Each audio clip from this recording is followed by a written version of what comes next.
Ultimize.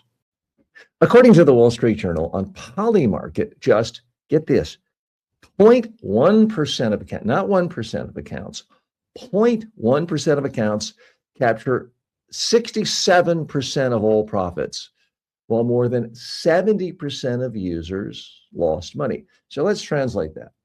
This is not a market case of brilliant forecasters.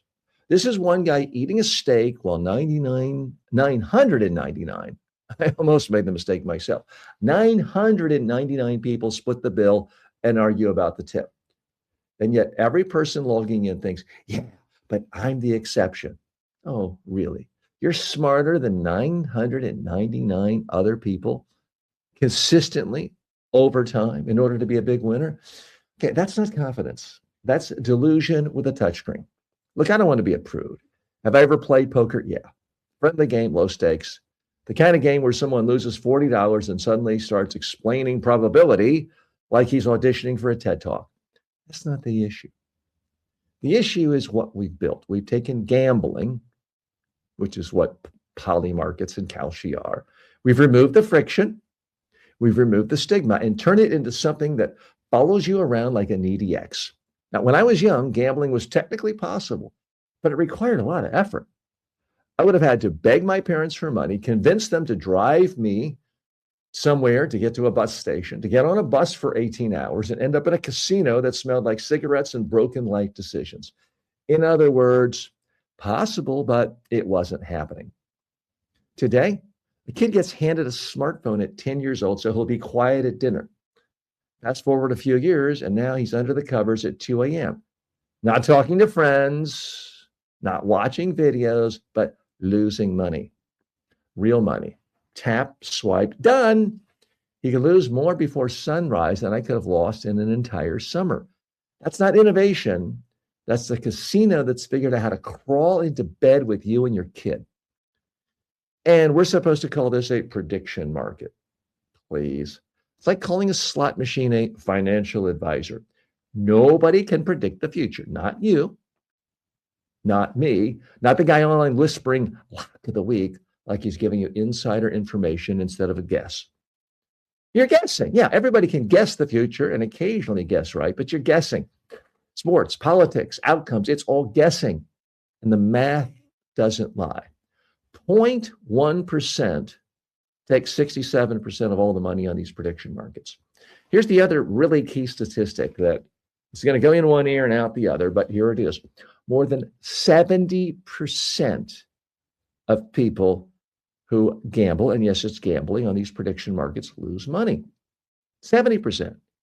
You probably thought it was, well, it's 50%, 0.1. No, it's 70%.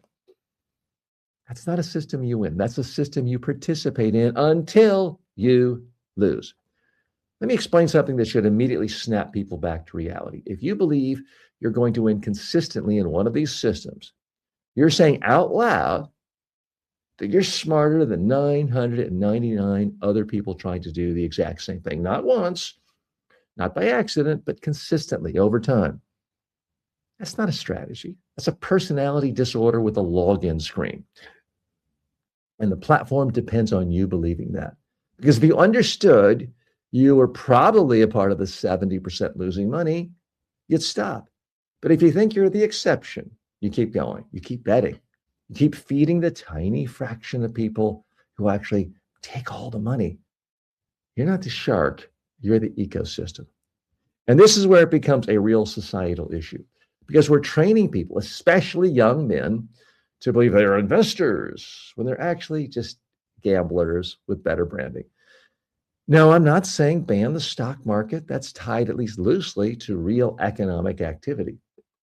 But betting on sports, events, chaos, and calling it a market, we can draw a line, because once you allow people to bet on everything, you don't get smarter society. You get addicted behavior with a user interface. So no, you're not the genius beating 999 people. You're the 999. You just haven't realized it yet. Okay, I realize it's not popular for me to say this. I'm not going to have this video go viral and make 10 trillion views. And it'd be much better for me to say how wonderful Kalshi is. And then I could have them sponsor me, like Ben Shapiro and other pundits who I think deep down really have a lot of mixed feelings about them. But hey, I'm here to tell it to you straight. I make my money not from ads and sponsors here, but from my online courses. I have 12 million student enrollments in my online courses all over the world. So it does give me a little freedom to actually be honest with you and say what I believe. I'm going to continue doing that here every day, right here on Filtered. If you're new to the show, thanks so much for joining me. Every day we look at typically the top 3 stories of the day and then analyze them through the filter of communication skills, personal development skills, and how to make your life better.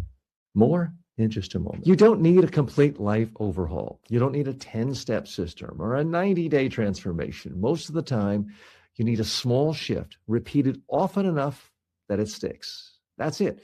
If you're listening to this and thinking, yeah, I'd like to tighten up a few things, go to ultamize.com, ultamize.com. There's a free course there for you, communication skills or habit building. And it's designed to give you something simple, something you can use and repeat every day, not overwhelm you, no complexity, just something you can use. Go to ultamize.com and start. Ultimize.